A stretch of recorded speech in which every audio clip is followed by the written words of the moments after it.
Think there's a secret to cooking steaks on the grill so that they taste like the ones you order in restaurants? You're right. Actually, there are 2 secrets. First, you sear the meat. Then you cook it slow. But before we jump into grilling, let's start with meat.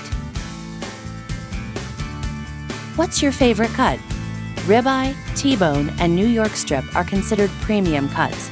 Just looking at them tells the story. They have the most marbling, which are white streaks of fat. Fat makes meat tender and juicy. Leaner cuts, such as sirloin or flank steak, have less fat, but these cuts can be marinated, which makes them moist and tender. A quick note about meat marinades. If you marinate meat, discard the used marinade because it has raw meat juices in it, or make it into sauce by bringing it to a boil for 5 minutes. This makes it safe for eating. And here's another secret. Steaks for grilling should be at least 1 inch thick.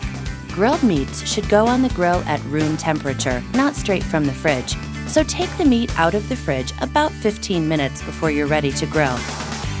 To prep the meat for grilling, do the following. Pat the surface dry with a paper towel. Cut off the fat from around the edges.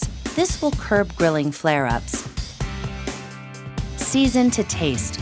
Good meat doesn't require much. A little salt and pepper or light spice rub will enhance the meat's flavor while not overpowering it. Remember our 2 secrets? Sear then slow cook? You sear steak first, and that takes a hot grill. If you're using a gas grill, preheat on high for 10 minutes. If you're using charcoal, fire it up and wait until there's a good coat of ash, then pile the charcoal to one side of the grill to make a hot side and a cooler side. Once the grill heats up, scrape the grates clean with a wire grill brush.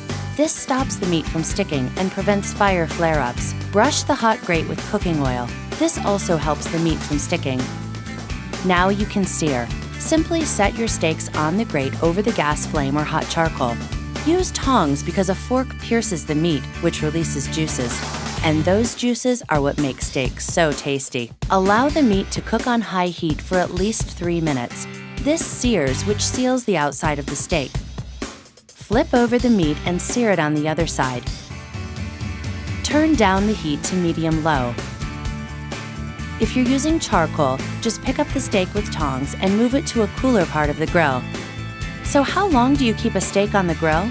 Cook your steak like you ordered in a restaurant, rare, medium rare, or well done.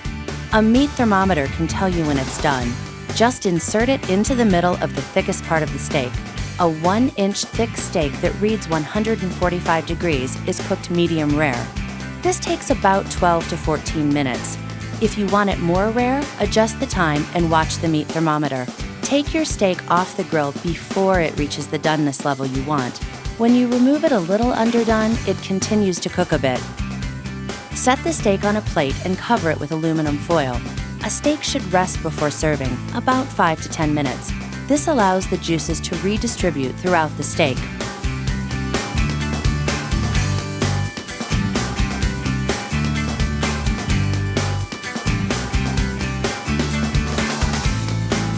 Juicy, flavorful, and grilled just the way you order them in restaurants, the perfect steak is a marvelous thing.